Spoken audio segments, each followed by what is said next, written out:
can rewire your brain because life should be good. And you know, our attitude is in our hands. No one else's hands. It's in our hands. And if everyone thinks you're an idiot, they're wrong. I've got a Father in heaven who loves me, who understands me. And there's a beautiful section in a little book called Steps to Christ, and I see it up the back. It says, take your wants, your cares, your sorrows, your joys, your fears to God. You cannot burden him and you cannot weary him. He who numbers the hairs of your head is not indifferent as to the needs of his children. The Lord is very pitiful and of a tender mercy. He heals the brokenhearted. He binds up their wounds. Take to him everything that perplexes the mind. Nothing is too great for him to bear, for he holds up worlds. He rules over the affairs of the universe. No chapter in our experience is too dark he cannot read. No perplexity too difficult that he cannot unravel. No calamity harass the soul. No anxiety challenge us, no joy cheer, no sincere prayer escape the lips of which our Heavenly Father is unmindful or takes no immediate notice. For he heals the brokenhearted and he binds up their wounds. The relation that exists between God and the soul is as clear and succinct as if there was not another soul on the planet to share his watch care, not another soul for whom he gave his beloved Son to die. Isn't that beautiful? That's page 100 of that little book, Steps to Christ. That's where you put your mind. Whenever I see something beautiful, I memorize it. And it's all right, that took me about 6 months.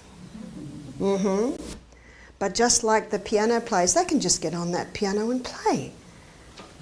And that's why I can just stay that and stay it, because I've gone over it and over it and over it. But to store the mind with that is healing. Dr. Neil Nedley says, genetics cannot cause depression. Isn't that good news? Even if both your parents committed suicide, you need never go there. You see, genetics loads the gun, but lifestyle pulls the trigger. Genetics cannot cause depression. And tragedy, lifestyle tragedy cannot cause depression because every heart has its sorrow. Every heart has suffered. It's not what happens to you, it's what you do with it. Dr. Neil Nedley says, lifestyle tragedy cannot cause depression.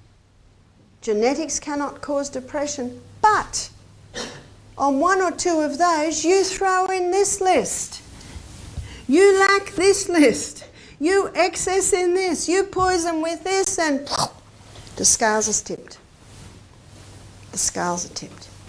The good news is we have no say over tragedy in our life. We have no say over genetics, but we have total say over what we do. So if someone comes to me wanting help with depression, do you know what the first thing I do is get them to drink more water. Get them to go to bed early. Get them to start implementing an exercise program. Go on a plant-based diet and make your food taste wonderful with good healthy fats and the good salts. That's where you start. And when the frontal lobe starts to work well, because all of this is in place, we can start to have a little look at how this all happened.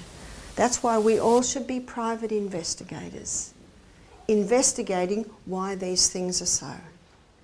Never do I suggest anyone stop their medication.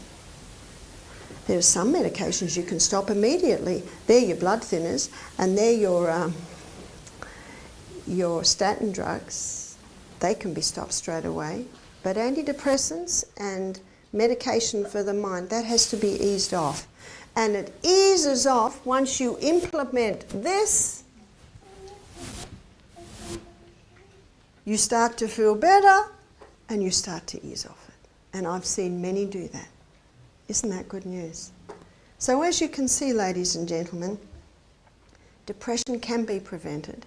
Alzheimer's can be prevented. Depression can be conquered. Alzheimer's can be conquered. Sometimes the Alzheimer's is so severe you may not get a total turnaround. But you know what? You do the best you can and you've got nothing to lose. Everyone's got nothing to lose by implementing these simple principles. In the little book, The Ministry of Healing, on page 44, it says this: "The only hope of better things is the education of people in the right principles. Let the physicians teach the people that restorative power lies not in drugs, but in nature. You see, disease is an effort of nature to free the system from conditions that arise because of a violation of the basic laws of health.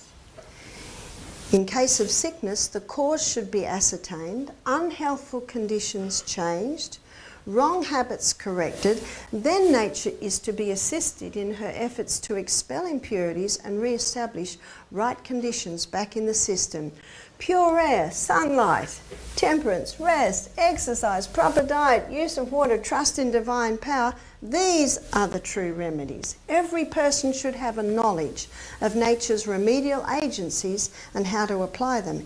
It is important both to understand the principles involved in the treatment of the sick and have a practical training to enable one rightly to use these principles. Nature's process of healing and upbuilding is gradual." Did everyone hear that? Nature's process of healing and upbuilding is gradual, and to the impatient it seems slow. The use of natural remedies requires an amount of care and effort that many are not prepared to give. The giving up of hurtful indulgences requires a sacrifice, but in the end it will be found that nature untrammeled does her work wisely and well. Those who persevere in obedience to her laws will reap the benefit in health of body and health of mind.